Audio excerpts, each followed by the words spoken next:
project Vamos a webpage empezar en este momento as well y as onto our YouTube channel. Thank you, vamos Sarah. a grabar esta reunión. I'm Karine Babek. Thank you again for joining us this evening. Muchas gracias por unírsenos. A brief agenda for our meeting this evening. I will Una provide a agenda project breve. Yo overview les for why voy we're a here today, proveer and we una will revisión del then turn it over proyecto to our staff team y to talk about what is vamos a planning and how the hablar con todo policy el plan is equipo used acerca de before cómo we dive into an cómo overview se of the phase usa one el topics that plan are de under review uso now. y luego And then we will los have temas que a vamos a question revisar. period where we Luego talk vamos a about what you love tener about your preguntas neighborhoods and cuando the staff vamos a to hablar understand what acerca de makes lo que a usted le Fairfax gusta great. de sus And then we will end with a question and discussion vecindarios y period. luego We el ask that you hold periodo all de questions till preguntas the y end. conversación. And you can also Les utilize the pido chat que se function. We reserven do las have preguntas para staff el final monitoring y that. el personal está monitoreando esa reunión.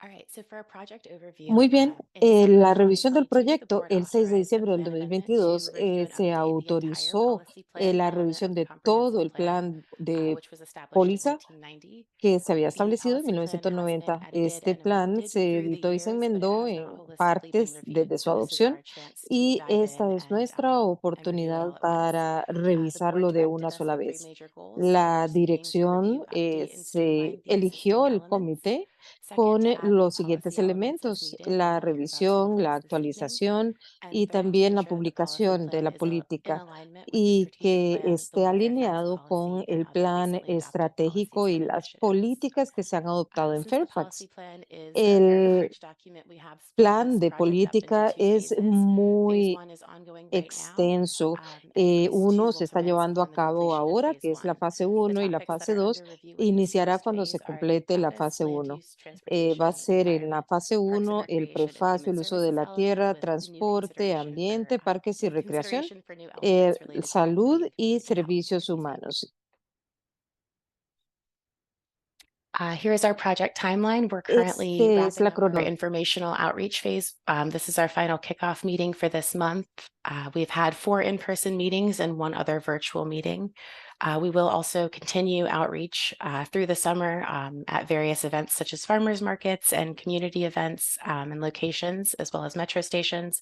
And we'll begin our focused topic outreach, next, where we'll be reaching out for specific topics such as office building repurposing, green building, stormwater, all those great things. We do anticipate taking this project to public hearing by the end of 2025 as endorsed by the board at a recent meeting in May. And with that, I will turn it over to Salem for what is planning. Thank you, Karine. My name is Salem Bush. I work for the Department of Planning and Development at Fairfax County. I'm going to walk you quickly through what is planning and how the comprehensive plan is used in the county. So the purpose of planning is to ensure that Fairfax County's excellent quality of life will continue. Through the planning process, county residents, business owners, and community organizations help shape Fairfax County land use and open space pattern. A well-planned community provides compatible land uses, as well as transportation networks, public facilities, and parks. In addition, a well-planned community protects its environmental and heritage resources. Planning helps to ensure that the Fairfax County community continues to be attractive, safe, and prosperous. And so, again, what is planning and what is the comprehensive plan and what are some of the issues that are addressed through planning? The comprehensive plan, we call it, often refer to it as the plan, is required by state law to be used as a guide to decision-making about the natural and built environment by the county's Board of Supervisors and others such as the Planning Commission and Board of Zoning Appeals. It is also a guide for county staff and the public to use in the planning process. The comprehensive plan consists of the policy plan, 4 area plan volumes, and a plan map. Policy plan volume includes general countywide policy on land use, transportation, housing, the environment, heritage resources, economic development, and public facilities, including public parks, recreation, and trails. The area plan contains detailed long-range planning recommendations organized by geographic areas of the county. The plan recommends how land should be used, but not when development will occur. The plan map illustrates the recommended land use, but must be used with the plan books to fully understand what is planned. And then how do we actually use the policy plan? And that's what we're here to talk about tonight, is the update to several elements and sections of the policy plan. So the policy plan Contains board of supervisor goals, policies, and objectives regarding land use, transportation, housing, the environment, human services, public facilities, parks and recreation, revitalization, economic development, and heritage resources. The policy plan is used when considering plan amendments and provides a vision for future land use within Fairfax County. The policy plan is implemented through the review of development applications and guides the staff recommendations for topics like land use, environment, transportation, parks and recreation, and more.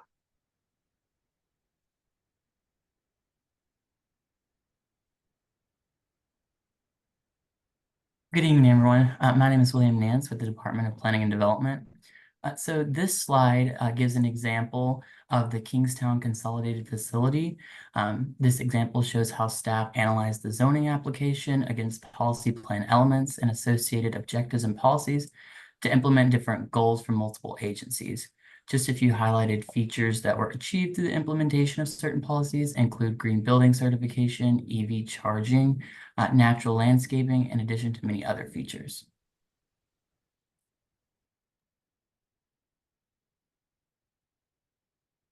So again, one of the elements of the policy plan is what is now in the policy plan called the preface, and it provides an introduction to the policy plan. The preface provides the foundation for the elements or chapters of the policy plan by establishing a vision and goals for land use planning in Fairfax County. Those various elements then provide their objectives and policies that should be derived or aligned with the preface goals. In addition, the preface should provide contextual overview of land use planning in the county to establish the justification for the overall policy plan and future land use planning across the county.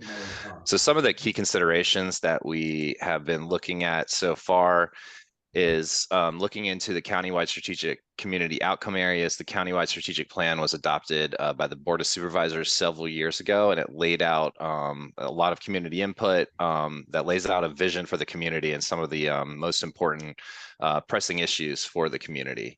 And so we'll use a lot of that information that we got from that strategic plan and some of the vision of that to help construct the new goals within the policy plan and the preface and introduction. We will also still continue to use the existing goals that are currently in the policy plan. Those goals are still very relevant, and on a slide after this one, I'll show you in just a minute how those kind of compare to the countywide strategic community outcome areas. And then we, of course, will modernize some of the language. The last time this preface introduction was adopted was in the 1990s, so it needs some updating and some modernization, especially to reflect current and future planning priorities. And then, of course, as we're doing tonight and we'll continue to do through the update, we'll be having meetings with the community, providing ways for the community to provide feedback on the this update and how we can potentially work some of that feedback into some of the overall goals within the policy plan. And then we will be updating the history of land use in Fairfax County. So there's a section in the preface that talks about sort of the history of Fairfax County and the justification for land use planning and some of the background sort of how we got here today with land use. And then we'll be also updating there's a section there too for monitoring of how we are doing with the comprehensive plan and land use. And so we will be looking at updating that section so we can better plan in the future. And then we'll also be looking at, again, how to infuse the one Fairfax policy, the equity policy, into the foundation of the policy plan's goals and other elements of the policy plan. So what this slide really shows is, again, on the left-hand side, the y-axis, it shows what the strategic plan goals. So the countywide strategic planning goals, those community outcome areas I mentioned before, those include cultural recreational opportunities, economic opportunity, effective and efficient government, empowerment and support for residents facing vulnerability, environment and energy, healthy communities, housing and neighborhood livability, lifelong education and learning, mobility and transportation, safety and security. So that lays a pretty good foundation for us to determine some new goals that fit within those topics. And what you see on the x-axis or going across the top of the screen are the current comprehensive plan goals. So that's what is currently in the introduction and preface. And a lot of those, so there's about 20 of those were originally adopted with the original plan. And so many of those are still relevant. So what I'm showing here is how some of those generally fit within the context of the strategic plan goals. And so with that, we'll be writing a new narrative, partially based on some of the existing goals, again, modernizing some of the language and creating a new narrative for each one of these that specifically deals with land use planning in the county. Thank you.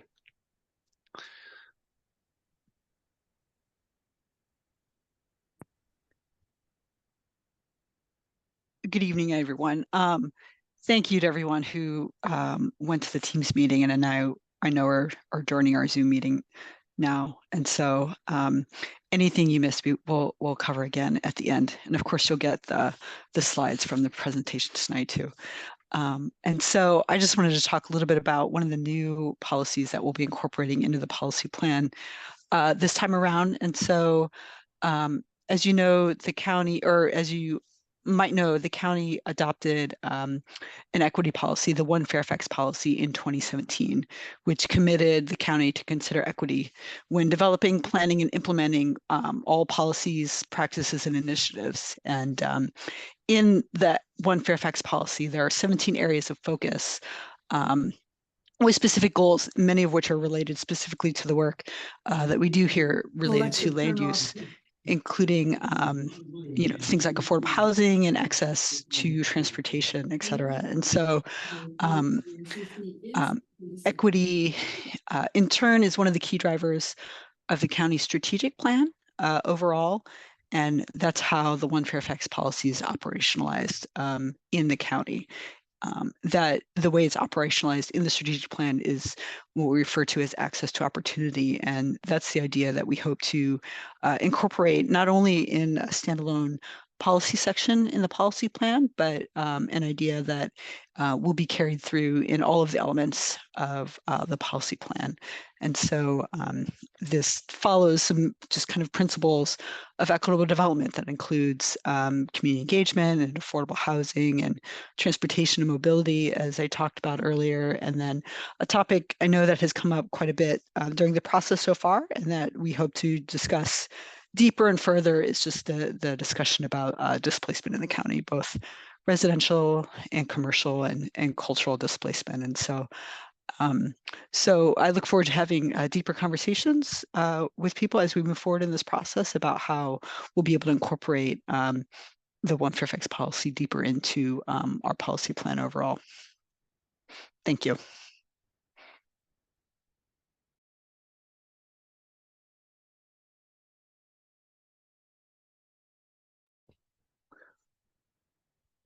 Sorry, I didn't realize we had another slide. That was thanks, Karine. This is an example of the One Fairfax areas of focus, which is outlined in the One Fairfax policy. And so this is just here for later review, but these are just some areas that are pulled out and highlighted that are related to development specifically that are in the One Fairfax policy. Okay, thanks, Karine.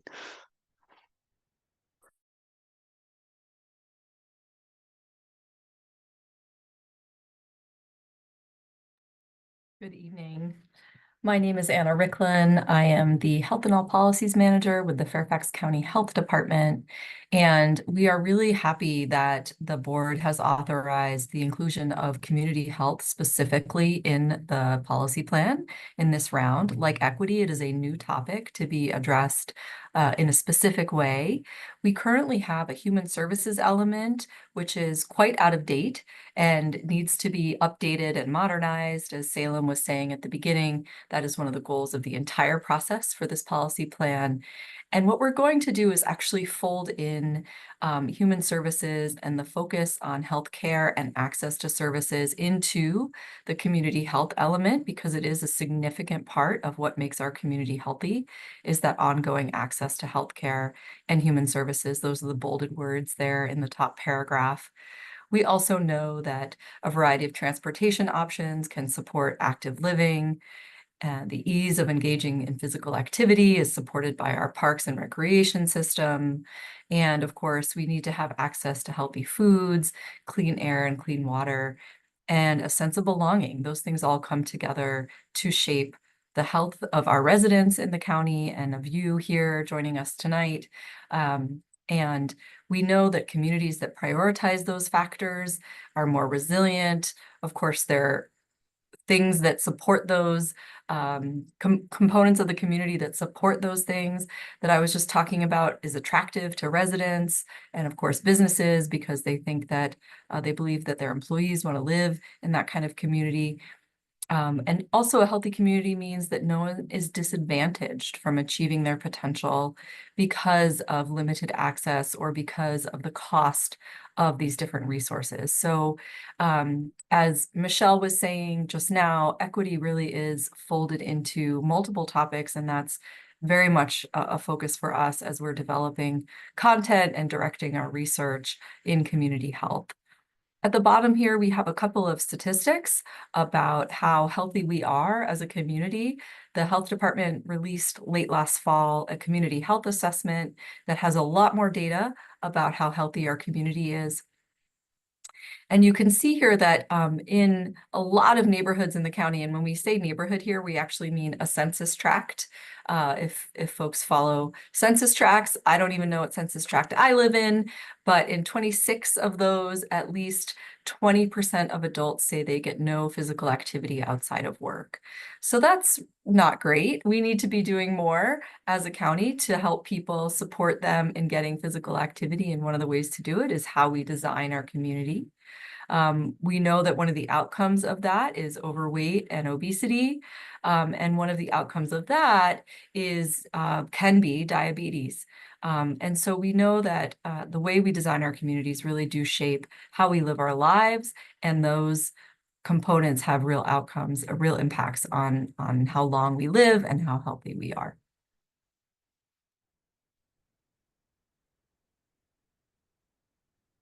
So I mentioned healthcare and human services is a key consideration for this section, where services are provided, how they're provided, of course, not just by county agencies, but also by community partners. Active living, supporting people living active lives, no matter their ability or where they live or how much money they make. We need to think about the food system. So the production of food, the distribution of food, and of course, we're talking ideally about healthy, nutritious food and access to food for everyone. So not just the provision of services like a food pantry, but also these bigger picture considerations of the food system. When we think about climate health, I saw someone asked in the chat if we're thinking about the heat island effect. Absolutely. That is included here in climate health and how we plan, design, and place our green infrastructure, what kinds of buildings we have in our community. So a healthy environment, of course, is the foundation for a healthy community. And we're thinking about the natural environment and the indoor environment. And finally, social connection. I mentioned how people are connected really has a lot to do with their health. And so this is where we're thinking about not just physical health, but mental health and social health, where people are respected, understood, and feel connected. Residents are empowered and supported to live independent lives in a community that promotes physical and mental well-being. So I think that's something probably a lot of us want for ourselves and for our families.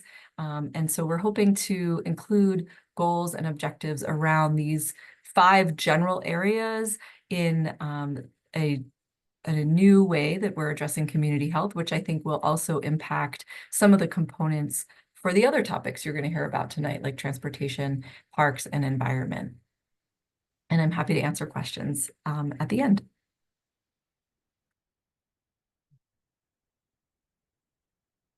All right, good afternoon, everyone. My name is Michael Burton. I'm with the Fairfax County Department of Planning and Development. I'm a part of the team that's looking at future land use considerations in the policy plan. As you may know, the policy plan, of course, applies policies countywide. So the land use policies that are incorporated in this section are a bit different than the land use policies incorporated through the rest of the comprehensive plan and the area plan. So they are less specific, they are broader in nature, and they can be applied, again, anywhere in the county. The policy plan section, or the land use section of the policy plan, excuse me, provides guidance for future land use patterns. It offers a general framework for us to make land use decisions as they come forward. Currently, there are 4 general sections in the land use plan that includes sections talking about the patterns of development, the pace of development, the intensity of future development, and of course, land use compatibility. It does consider long-range planning matters, planning studies, as well as development review. Currently, there are 14 appendices that are attached to the land use section, and each of these appendices relate to specific topics that have been really added over time, and it illustrates a continued need for us to continue to revisit policies regarding land use and to remain flexible and aware of changing priorities over time. Some of the elements that we've identified that we'd like to continue to explore more related to some emerging topics, such as the provision of housing, the adequacy of housing, the affordability of housing. We're noticing evolving trends in both retail and office use, for example, and maintaining our changing industrial service spaces across the county. Some additional research areas that we've already noted includes evaluating land use policy impact on housing supply and affordability, and better understanding the role that development plays in facilitating equitable outcomes. So similar to some of the other topics that you all have heard tonight. Part of this effort, we hope to hear more from you all. We know that folks have a better understanding of their areas of the county than we do. And our goal is to really identify or highlight those consistent themes that we hear as we're talking to different communities across Fairfax County. See if there are any overarching themes that come up in our discussions with the broader community that we think we could or potentially address at a countywide policy level. So again, if you have any ideas or further questions, we'd love to hear from you and love to learn a little bit more about what you think is important as it relates to land use. Thank you.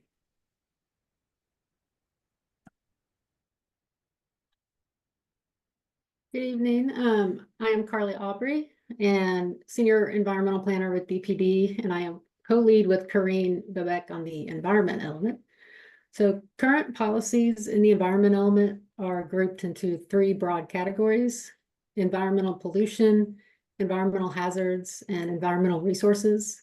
And current objectives are related to air quality, water quality, noise, lighting, problem soils, tree cover, conservation easements, and green building. So it's important to recognize that the environment includes people and everything that is around us. It encompasses all parts of the county, including the built environment. And the county provides a diversity of ecosystems, from stream corridors to urban tree canopies. And the built environment is a significant part of our exposure to nature. These landscapes have the capacity to protect and regenerate natural systems and enhance the ecosystem services that they provide. And healthy ecosystems perform many functions, and their economic value is significant as they can buffer us from extreme events and protect people's investments. We can go to the next slide. So given these points, these are some of the topics that we're considering for the policy plan update. One is resiliency, or the ability to adapt to a stressor. And resiliency considerations include extreme heat and flooding.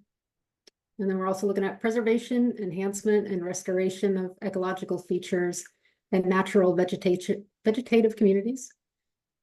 Looking at resource connections, both across the county and the region. The linkages between human health, environmental health, and economic health. Equity, which ensures that all people have access to and benefit from a healthy environment. And the role that each site has in the creation of a healthy environment, regardless of its scale, use, or density, through the use of sustainable site design. And so that concludes my comments. Thank you.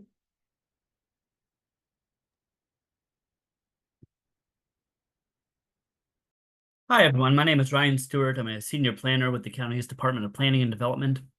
The Parks and Recreation element provides some guidance on the county's parks, recreational amenities, trails, and the stewardship of natural and cultural resources on parkland. This includes design guidance for new urban parks in more developed areas, desired levels of service for land and facilities that's based on the county's population, and also recommendations for providing new parkland and recreational facilities. There's a strong emphasis in the plan on collaboration with other agencies, such as the Northern Virginia Regional Park Authority, private landowners, and also the land development community. Overall, the plan element functions well for our needs, but there are always opportunities for improvement, and there have also been several recent changes since these policies were first introduced back in the 1990s. The Park Authority has adopted a new vision and mission statement with a strong emphasis on health, equity, and quality of life, which you've also heard from other presenters this evening. We have a new park system master plan and a new strategic plan that guides overall agency operations. And then most recently, the parks system, so it's the Parks Recreation Open Space and Access Strategy, or PROSA, which was adopted last fall, provides a data-driven guide to guiding investments in the park system and includes such elements as promoting a 10-minute walk to county parks, enriching habitat connectivity and environmental corridors, and prioritizing recreational needs and projects using an equity lens as specified by One Fairfax. We plan on doing the Parks and Recreation update in 2 phases. We heard at the beginning of the presentation that this is a 2-phased effort, and we have split Parks and Recreation among those 2 phases. The first phase is focusing on amending the overall policy guidance in the plan and the recommendations. And then the second phase will happen after the Park Authority has conducted its periodic needs assessment, which is a survey of the current needs and desires of the county and of its residents for new parkland, recreational amenities, and in response to changes in the industry or changes in practice.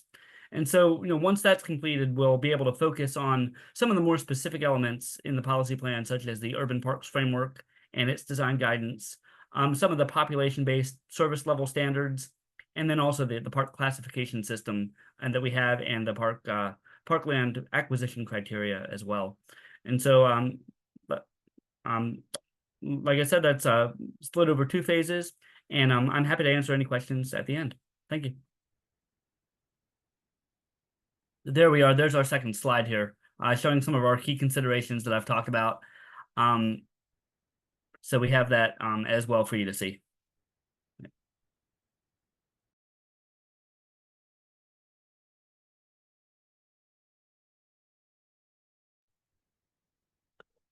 Good evening, everyone. I am Bob Pecora with the Fairfax County Department of Transportation. I am a senior planner there, and I'm heading up the transportation policy element of the update. So as everyone knows, Fairfax County has an extensive transportation network. We have a number of streets, roads, we have transit, we have rail systems, and in the future we'll have bus rapid transit. So we're looking at updating the policies that we have had in our comprehensive plan for the past 30 years, but we're looking at what ways, what trends, what things that we can do to implement new policies that can take us forward for the next 20, 30, 40 years or so. So one of the things that we're looking at is looking at streets not just as a conveyance for cars and transit and trucks and all that, but we also see that as a possibility that you can have bikes and pedestrians, or bikes and pedestrian access in the same right-of-way or outside of the curbway, so it's more protected. We're looking at something that's the concept of a complete streets plan that we'll be working on in the future. But in the meantime, to get us there, we're looking at some of the policies that can take us forward for planning, coordinating, funding, creating, and implementing a multimodal system that also looks at community values, neighborhood values, and understands the land use pressures, development, and environment, and working with our cohorts here in policy, seeing how we can all integrate all of the changes for the next or the future of Fairfax County. So next slide, please. So we're looking at, again, residents, businesses, visitors, and goods, how they move. Are they efficient? Is it affordable? Is it safe? One of the key things is safety, as we all know. And we're looking at the network itself, the roads, the sidewalk, trails, transit options were available, and looking at how we can ensure safety for users of facilities and services, reducing the single occupant vehicle uses, looking to balance all modes of transportation, not just the vehicle based only, but looking at all modes. Looking also to have policies that increase public transportation and active transportation.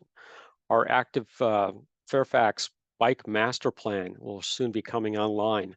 To take a look, you'll have access to a draft version of that. And that's going to be an update to the Bike Master Plan that we've had for a number of years. That will also combine the Trails Plan and the Bike Master Plan into one document. So we'll be looking at policies that we can incorporate and integrate more of bike and peds in our transportation network. We're also looking at providing quality facilities and services, not just at the Metro Transit stations, but also what we do at the parking garages and the transit garages, bus shelters, the sidewalks, and the bike trails that we have in the county. We'd be looking at new county policies, plans, and strategies. We've heard some of those mentioned here tonight, and there's a number of new documents that the county has adopted or is working on, and then we'll be looking to integrate those as well.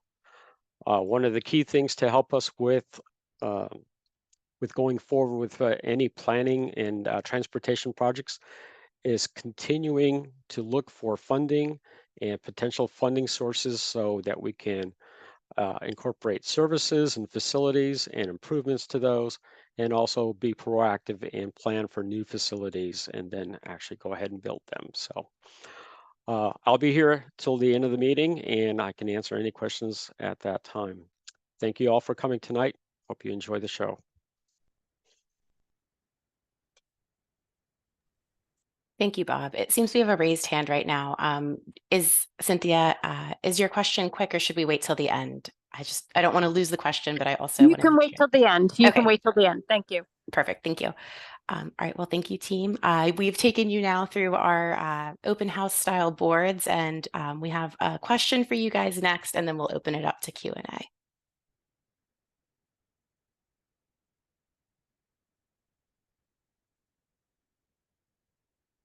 All right, if you could use the chat or call out, but what is your favorite part about your neighborhood? And this is helping staff track responses and just understand what makes Fairfax a great place to live and what you like about it and what's made you stay here. So we'll take a few minutes for that. And we have some staff monitoring the chat. I live over, right now I live over in Dunloring near Mosaic. That's definitely my favorite part. Close second would be the WNOD trail, which runs by me. About to move to Tyson to McLean and absolutely going to miss Mosaic and WNOD. So if we can have more of those kinds of things throughout the county, I think that'll be good for everybody.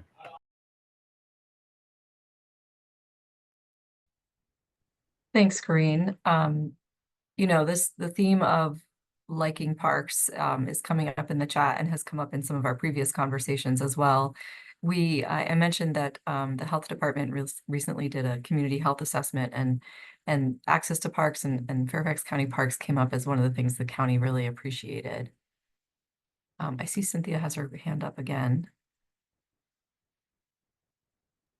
No, I just didn't take it down. I was just waiting to be called on. May I speak now? Go ahead. Yeah, I just had two questions. One is how is the policy plan implemented when we talk about by right uses, uses that are permitted by the zoning ordinance? Does the policy plan come into play at all, or is it a completely silent? The policy plan does not apply to by right development. The policy plan comes into play when we're looking at plan amendments as well as zoning applications, so rezoning, special exceptions, and the like.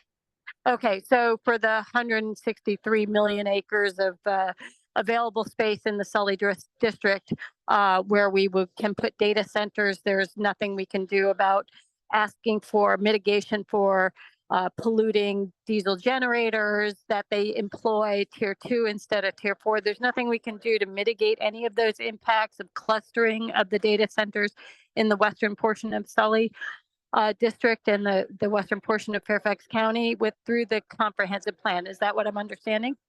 So there's currently a zoning ordinance amendment that's going forward. I think the Board of Supervisors public hearing is coming up in July related to data centers and the by right July uses. 16th. Yes, July 16th. Thank you. And so as part of this policy plan amendment, we do see data centers come in through rezoning sometimes. And so I know we have our land use team and Carly here as well, where industrial uses are being looked at as part of those elements. But Michael or Carly, if you have anything else to add. Yeah, I can add a little bit to that. We are waiting to learn a little bit more about the results of the zoning ordinance amendment. And I think after that time, Cynthia, at least for future cases, right, this may not apply to some of the by right uses, but for future conditions, I think it's important that we start thinking about how we manage those uses and how we think about those uses at a comprehensive plan level. So.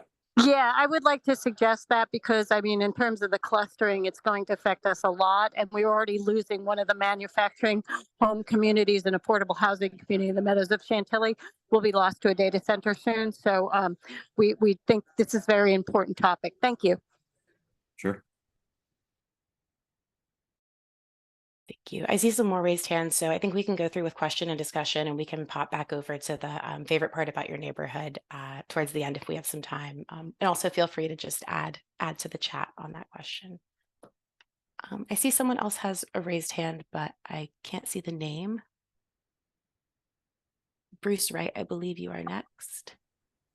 Hi, yes, thank you. Can you hear me okay? Yes. Great. What I like most about my neighborhood is that I can get around without getting in my car. I live in Reston, and we moved here for a number of reasons, the W&OD trail, and then Reston has an extensive trail network that is maintained regularly as opposed to VDOT and Fairfax trails. So that's key to my decision for staying here for many years. The question I have is regarding the bicycle master plan. Bob mentioned that the Active Fairfax plan will be released soon. I'm with Fairfax Alliance for Better Bicycling, and we're anxiously awaiting the network recommendations, which are an update to the plan. But I was told that the policy recommendations will not be part of Active Fairfax. So the bicycle master plan that is being updated, the current plan contains many policy and program recommendations, many of which still have not been implemented. So I'm concerned. When that plan was developed, the bicycle community was heavily involved. We have not been involved in Active Fairfax, and so we're concerned about that. We're looking forward to the draft, and we'll be commenting on that. But I guess my main question is, how will those program and policy recommendations from the current bicycle master plan that are now in the comprehensive plan, how are they going to be updated and implemented within the transportation section? Hi, Bruce. Yep. Yeah. Oh, sorry, Corinne. I got it. Hi, Bruce. Thanks for the question. So we are working with the Active Fairfax team when they're doing the policy update or the recommendations that are part of the Active Fairfax Bike and Trails new master plan. That team is going to, well, they have already been working on the document or that plan for the last 4 years, and they hope to have it adopted sometime in 2025. There's a draft plan that's going to be available for us to take a look at with this policy plan update. So there are key recommendations, and I've talked with staff from that department, from the Active Transportation team, that there are some really good recommendations that we can use to incorporate in the policy plan as a whole and to keep it, I would say, perpetuate the ideas that were generated from that that program, that new plan document for bike and trails, that we can incorporate in a more larger, broader perspective for the county. So I'm looking forward to working with them. I have a number of meetings set up to talk about that with them. And when the draft plan is available, I'll also be looking at that to see how we can integrate that with the transportation policy plan for the overall recommendations. I appreciate that, Bob, but it's my understanding that that Active Fairfax plan is just the network plan, the recommendations for on-street and trail and off-street, trails and so on. And that when I've asked staff about the recommendations, they say that there's existing documents, the Safe Streets for All recommendation, and what's in the current plan. Have you had specific discussions about those policies and programs? Oh, we haven't yet, but the Safe Streets and Roads for All, that's also something that I've identified, or that we've identified as integrating with the Transportation Policy Plan update. Overall, there are about 14 different documents that the county has that has a transportation focus or has some element in transportation that we can either glean from ideas from there, or to integrate and also look at ideas that, or recommendations that doesn't contradict what those other documents have put together. This work with the policy update is going to be a challenge in trying to integrate all of those documents into one larger transportation policy plan, but also not superseding what they might be working on or what has already been adopted or approved by the Board of Supervisors. So a lot of work still to come, Bruce. So, all right, thank you for but that I appreciate the comment. So it's like, thank you for putting that on my radar. And our group is anxious to help. So if we're available at any time, and hopefully there will be opportunities as we move along to. Yes, comment. Your group is one of the ones I've identified to something that we can reach out to and ask for your opinions as well and recommendations. Great, thank you. Yep, you got it. Thank you. I believe next we have Glenn Harris. Hi, thank you very much. Let me get my video enabled here. There we go. I also have comments about active transportation. So comments probably directed to Bob Bacor. And if I don't have your last name, didn't pronounce your last name correctly, I apologize. I am president of the Homeowners Association at Scouse Village Community Association. I posted in the chat some of the reasons why I love this community so much, my third term as HOA president. But I'm also chair of the McLean Citizens Association Transportation Committee. And the question really relates to that role, in particular, active transportation funding. We have been very concerned for several years about the limited funds that are made available for active transportation, which those of you who are not in the transportation area means essentially walking and biking paths, networks, intersection improvements, et cetera. The county has identified as a goal over 5 years to spend $100 million on active transportation projects. However, that is based on what money can be found, i.e. is available at the end of the fiscal year. And it's been a very ad hoc process. The Board of Supervisors approved $5 million and then 2 tranches of about $22 million to fund a certain limited number of active transportation projects. However, there is a list of prioritized projects that Fairfax County Department of Transportation has put together, including hundreds of transportation projects, which at the current rate of funding will not be funded for without some additional resources for, I would estimate, 10 years or more. So as you're going through the policy plan updates, I know that you put in a bullet that active transportation is one of the areas you're going to be focusing on. My request is that the county put language into the comprehensive plan that makes funding for active transportation projects a higher priority. so that the county would then, be required to identify sort of, dedicated funds for active transportation projects rather than proceeding on sort of the ad hoc process that has been going on for the past couple of years. So that's my only point. Bob, if you want to respond, fine, or if you just want to take that under consideration, that's fine too. Glenn, thanks for the comments. And you got my last name spelled or pronounced correctly, so that's good. For the funding sources for the active, yes, I understand the $100 million and yes, limited, but we can still keep looking for funding. And in the policy plan, that what we can do is look to see if there's a way we can make the recommendations a little bit stronger about how we employ the funds, or maybe if we go for additional bond recommendations or something like that. So that's something that I'll be talking with the active Fairfax team or the active transportation team, and also with management here at DOT. So good comment, appreciate that. And I would say keep in touch, and we will or keep in touch through these meetings or through the process of the policy plan update, and we'll keep you posted on that too. So appreciate that. Thank you. Can I just follow up, Bob? Would you be comfortable giving out your email address so I could reach out to you directly and just, we could have a conversation about the progress and status of the comp plan as it relates to transportation issues? Sure. So what I can do is I'll put it in the chat window so everyone that's on this call can have my email address. That's great. Thank you very much. Really appreciate it. Appreciate all of the Fairfax County representatives taking time to brief us on the comprehensive plan amendment process tonight. So thank you all for your efforts. Yes, sir. Thank you.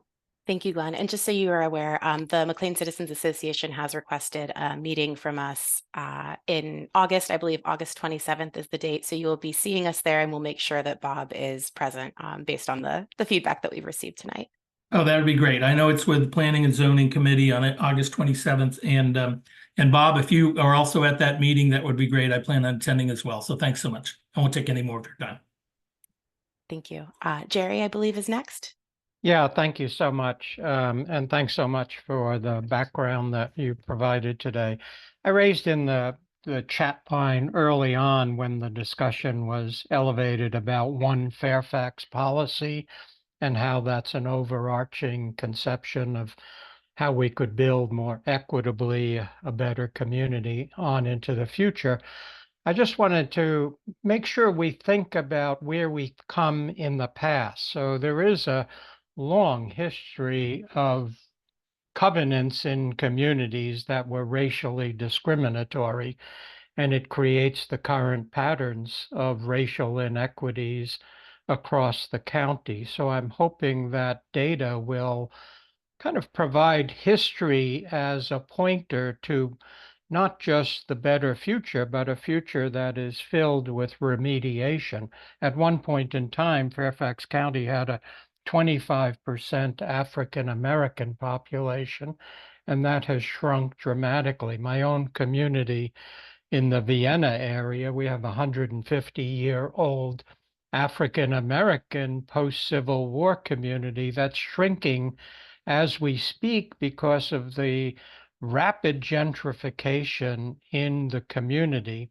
And it almost means that the history of our own community is being erased unless and until we do a far better job on the affordability of housing in our area. So I think it's important that we look at things like that to set the course for the future. I also would urge us to consider populations that are underrepresented in the process. And I want to mention my strong interest in having served on the Human Service Council for the county and the Affordable Housing Advisory Council about a growing population of homeless people. President Ann Kress, the president of Northern Virginia Community College, serves approximately 90,000 young people who are part of our hopeful future. But she has described that 15% of the 90,000, 13,500, are homeless. And I don't know how we could, gather their input into this process, because they would be much more on point for the urgency of housing development in the very vicinities of the Northern Virginia Community College campuses. We're doing a major project at One University Place to help support affordable homes for students, seniors, and others at the One University Place. We could do something similar. I don't know how kind of a planning process will elevate the outreach to special populations, because in my humble opinion, if we don't build space for people of more average means, we'll build only space for those who can afford it. And that then begs the question of, how do we look across the silos? We have a great opportunity, in my humble opinion, for contributory efforts for affordable housing from the Park Authority and from the Fairfax County Public School System. The county itself has devoted new land for affordable housing in places, 2 projects going on at the government center, but there are many others. And we have very rich transportation corridor, positive park land that could redress the history of the parks having been built for wealthy people, taxing poor people who have limited access to those parks. So I think it's kind of important that we think about an evolving comprehensive plan that looks for equitable contributions from all the land-owning portions of the governmental agencies to really help us see the possibilities that capital improvement programs will be comprehensive with housing as an essential ingredient. So thank you so much for the opportunity, but I would just again urge us to think, who doesn't get into the conversation, and how urgent are their needs for a better comprehensive plan that gives hope for their futures and our futures. Thank you, Jerry. I've been taking notes, so your input has been tracked. I know affordable housing is a big topic, and something that Michael has mentioned with land use and equity is touching across all of the elements that we have under review. And I think you have a great point with the breaking down of silos. That's why we're trying to have all of these elements, or as many as we have right now, under review at once, so that we can sort of break through those silos as possible. But I don't know if Michael, Michelle, or I think Ryan, because parks were mentioned, to have anything else to add, but I do want to thank you for your input. I'll jump in just for a second. Thank you, Jerry. I'm Michelle Stallion, DPD, and the website the link that you put in the chat, we've been talking to Dr. Moon about her work, and I know it's ongoing. She said she's about to drop like 5,000 more parcels into that map in the next few weeks or something. And so we are certainly aware of her work, and then, a lot of our internal work. And so I just wanted to say thank you for that. And the conversation continues. My own house is in a location as a rambler, one of the last ramblers standing in Vienna. But we had a racial covenant that I wasn't aware of until I had actually moved in. And lo and behold, the complexion of the community I moved into was not nearly as diverse as I would have hoped for. And there's a reason for that. It's a policy reason, and it's a community reason. And if we don't acknowledge the deficits, we'll never move with the speed with which we need to do to make sure communities reflect the full diversity of our growing population.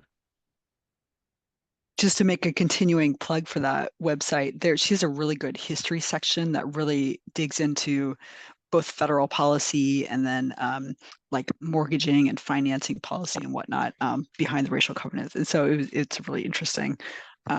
Anyway, thanks, Jerry. I appreciate it. The city of Minneapolis actually went through a very grand exercise to look at land use within the city but also built upon it the vast history that they had of discriminatory housing practices, and their plan for a better future really reflects acknowledging the past, but also planning for a much greater by right quadruplex, duplex, triplex creations that would really provide much more affordable homes for everybody.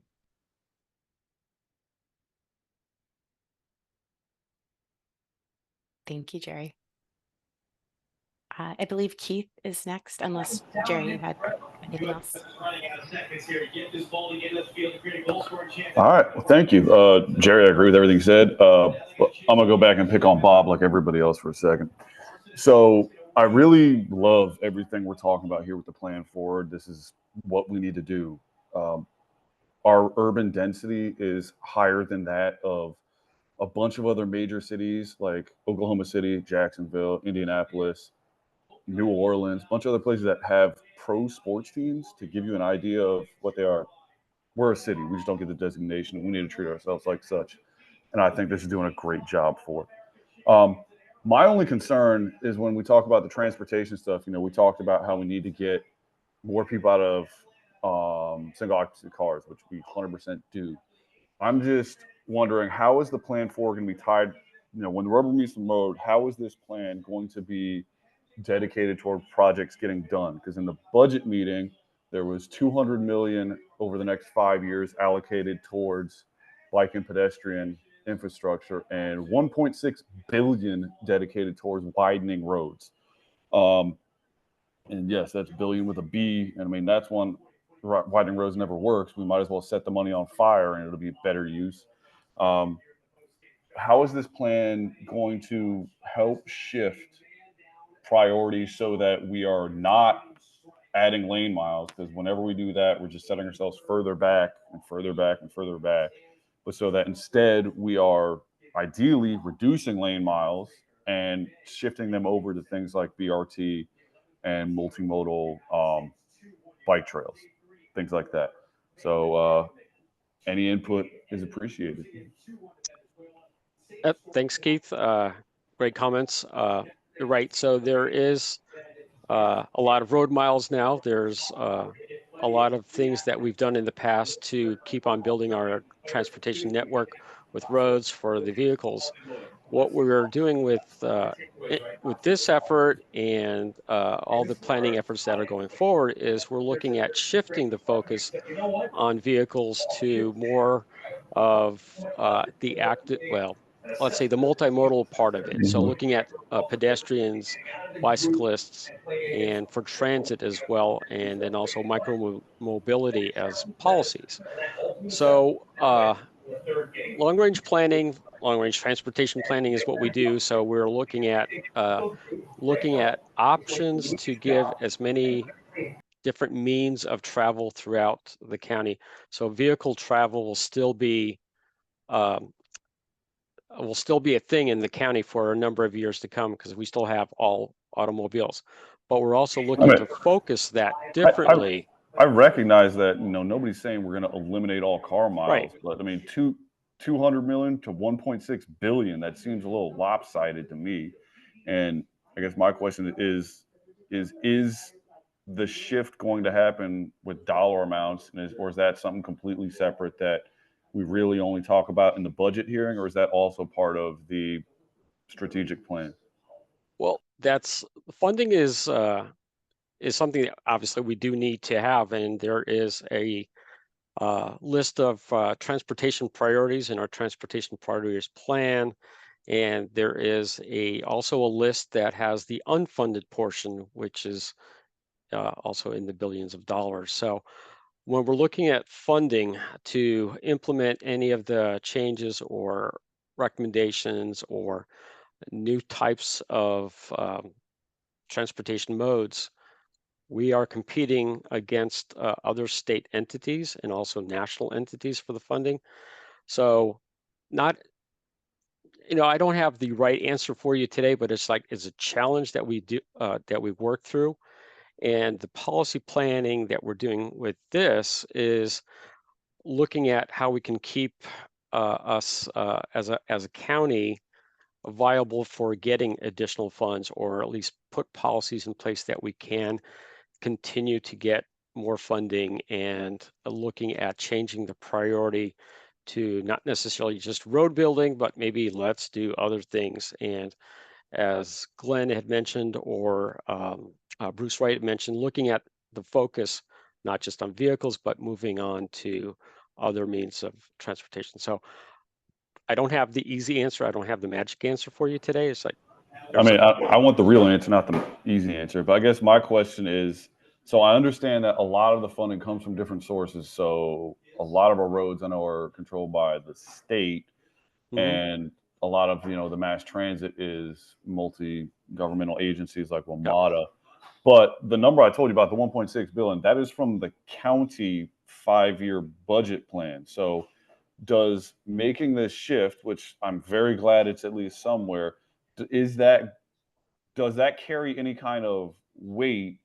And so that future budgets would shift the county money away from county road projects towards county multimodal and other sorts of projects like Fairfax Connector, that kind of stuff.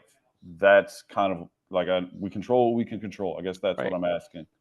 Yeah. So the funding source, or putting the transportation priorities plan and the funding mechanisms for that is reviewed every year. So we're looking at always updating the transportation priorities plan as a project gets completed. What thing can we put next on the list? Funding sources are limited, so I don't have the answer for you, like the actual answer for you, but that's something I can find out. And as I go dark, and I would say keep looking at keep in contact with us, and as the funding, the annual funding sources or the funding plan, the transportation priorities plan keeps getting updated. We'll keep updating that 5-year, that 6-year plan with projects. So if there's a shift towards less roads and more of the active or the other modes, we might see that here, but also depends on how much funding the county's allocated or the DOT is allocated for that. All right, thank you. Sure. Thank you. Mary, I believe you're next.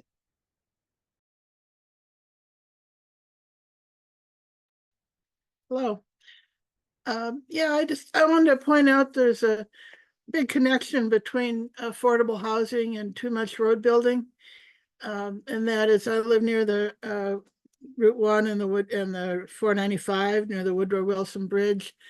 And just a few years after that bridge was widened, it's totally congested again with traffic. And a lot of that traffic is workers coming into Fairfax County every morning and going back to their lower rent homes in Maryland.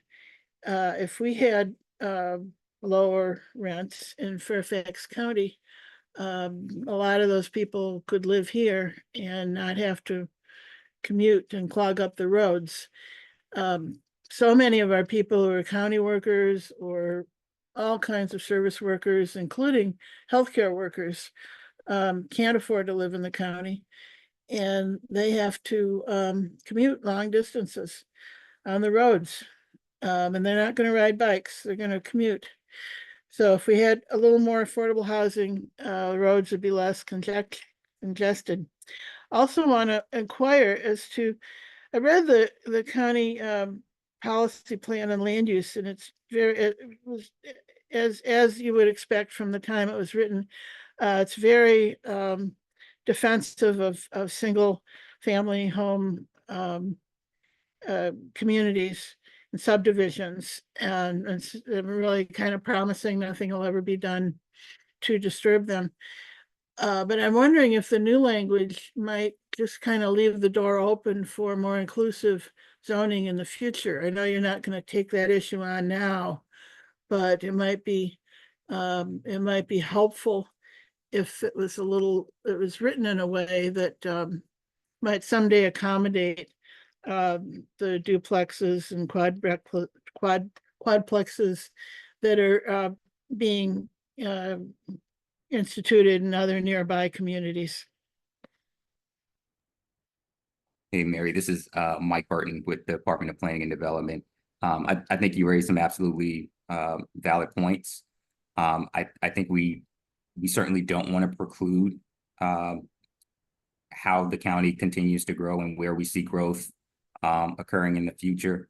I think our goal is to, as a part of this update, also make some reference or make clear what we mean by some of the language that we use in the plan, so that the intent behind some of the policy recommendations are I can't think of the right word, Mary, and I apologize. What I'm trying to say is that I think there are ways that we can better communicate what the existing goals are in the policy plan, because I don't know that they're inherently protective or of specific neighborhoods in the county. And I hope that makes a little more sense. It is now. I'm hoping the new policy plan will be a little bit less so. So it's something. The short answer, I guess, is it's something that we're definitely aware of, and it's something that we're thinking about. And we hope as a part of this update, we'll clarify some of the intent behind the existing policies in the plan. Okay, I'm not quite sure what that meant, but I hope it's hope it's moving in the direction everybody else is. Thank you. Thank you. That's the end of raised hands that I see. Are there any questions in the chat that haven't been answered? I know we're a little past 8, so I do want to be respectful of everyone's time. Oh, Renee? I guess I would just raise up the question I had, which was kind of building on Cynthia's question of, if the policy plan doesn't apply to buy right, can you just give us any insight, and even if it's a rough number, or maybe report back of what the number might be? And I don't even know what the number might be, but what percentage of development will the policy plan apply to, either now or looking forward in the future? Like, how much is rezoning, special exceptions and such versus buy right? It would be helpful to know. And you're right, I do not have an answer off the top of my head for that, but that's definitely something that we can add and try to do some research on, and hopefully get back to you with an answer. That'd be great. Thank you. Thank you. Jerry? Yeah, just one more point on the matters of the environmental planning process. One of the issues that's extraordinarily important is the biodiversity within the county. I know I've worked for many years with Earth Sangha, who gathers more than 200 species of trees, shrubs, and forbs from the local environment, growing them up in greenhouses and ultimately into nurseries, so that we are enriching our landscape with local ecotypes. They've also helped to create a forager forest on the campus of GMU that's a model for how we could grow a much more sustainable, from a human food vantage point, community. And I think it's essential that we think about communities of plants that are indigenous to our region and how to maximize their redevelopment onto our landscape. If anybody sees the model of local land use, I know in my own community in Vienna, a new McMansion gets built and everything is stripped off of the landscape, and what comes onto that landscape afterwards has no native species at all. It's a food desert for all the native species upon which we've historically depended upon for a sustainable environment. So I just would urge us to recognize the crisis in biodiversity that is happening across the globe, and why we should be a paragon of virtue in our comprehensive planning process to make much more utilization of local native plants to build up the biotic communities that were originally here. Hey, Jerry, this is Carly Aubrey, and couldn't agree with you more on biodiversity, and I'm a big fan of Earth Sangha. I have dozens of their plants in my yard. So I'm definitely looking and hoping to get stronger policy language in the environment element about using native plants that are actually more native to the region, not just, you know, the East Coast. And then I did want to, there's a question about CCAP and Resilient Fairfax that I did respond to, but I think it got lost in all the discussion. But we are looking at those plans and to incorporate recommendations as applicable within not just the environment element, but other elements of the policy plan. So wanted to make sure that got answered.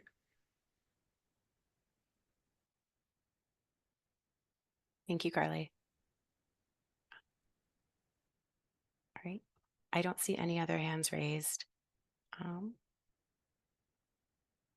And I see some great questions in the chat. I don't think we have immediate answers for those, but they will all be tracked, and we will be releasing on our webpage after this meeting sometime in July, once we compile all of the feedback, everything that was received from the community during phase 1.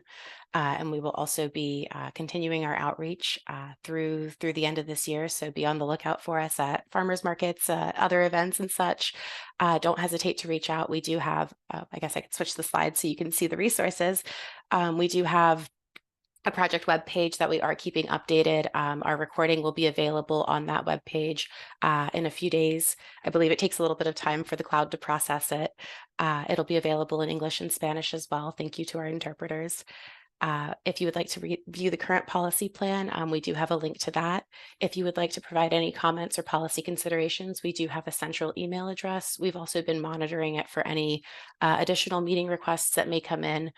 So if you have a group that's particularly interested in receiving a roadshow meeting from us later on in the fall, please feel free to submit that. And I believe that's all from me. Thank you all so much for hanging out. I know we're a little bit past time, but I do think the discussion was great and definitely will help us as staff moving forward. And I'm just now realizing I didn't turn my camera on this whole time. So I am sorry. But here we go. Hi, I'm Kareen. I do apologize for that. But if there are no other questions, I will set you all free for the evening, give you a little break before the presidential debate. Thank you all.